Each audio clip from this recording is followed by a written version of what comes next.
Hello, welcome to a bonus episode of Hockey Inside Out. This bonus episode, we have a question from one of our viewers. It comes from Gary Denton. He says, with the trade deadline fast approaching, do you foresee Josh Anderson, Yoel Armia, or David Savard in any other uniforms? Stu, take out your crystal ball and tell us what you think will happen.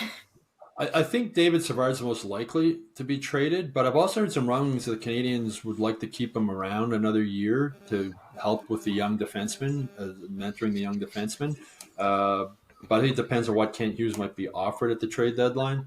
Yoel Armia, at the start of the season when he went to Laval, there's no chance any other team would want him, but he's played okay like the last little while. I don't know if there's another team willing to take a chance on Yoel Armia if he's show up one night and then not show up, or if they think they can get him to compete and help him get into the playoffs. So maybe Yoel Armia and Josh Anderson at this point, the way he's been playing, I don't know how much interest there'd be in that contract with 3 more years at $5.5 million. He is a player who's made for the playoffs. He played a key role when the Canadians went to the Stanley Cup final there in 2021.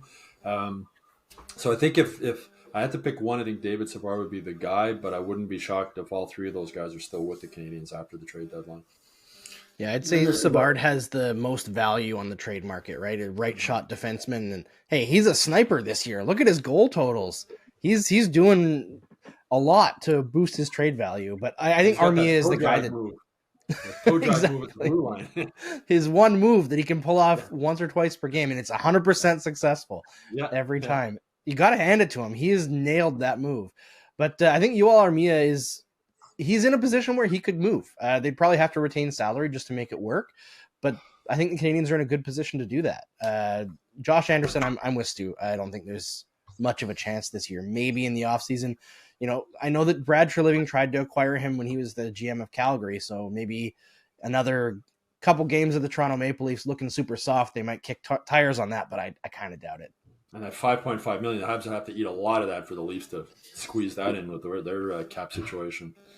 It's always an interesting time of year, and I'm quite sure Kent Hughes' telephone is ringing, and he's listening to all kinds of conversations as far as what he needs to do or what he would like to do to make his team better. He doesn't usually say too much about it, but you talk about Savard as the type of player that attracts probably the most in this situation where teams going in the playoffs are looking for a guy like that. So his name sticks out the most out of all of them. The other 2, Anderson, I don't know the way he's playing, whether he's going to draw much attention at all. And Armia is Armia.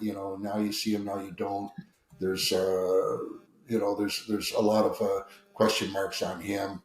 But anyways, you never know. There's situations that come down last minute that might not be what you expected, and it does happen.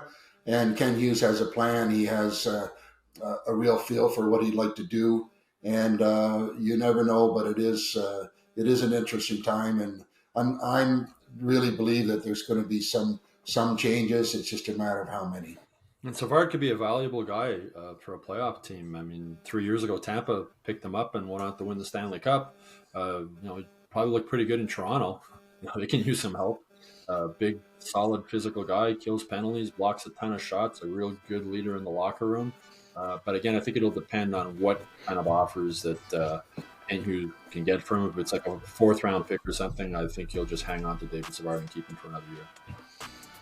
Let us know in the comments section below which players do you think will be leaving the Canadians. And if you have a question for us that you would like the panel to answer, please leave that in the comments section below as well. And check out hockeyinsideout.com to see our full episode.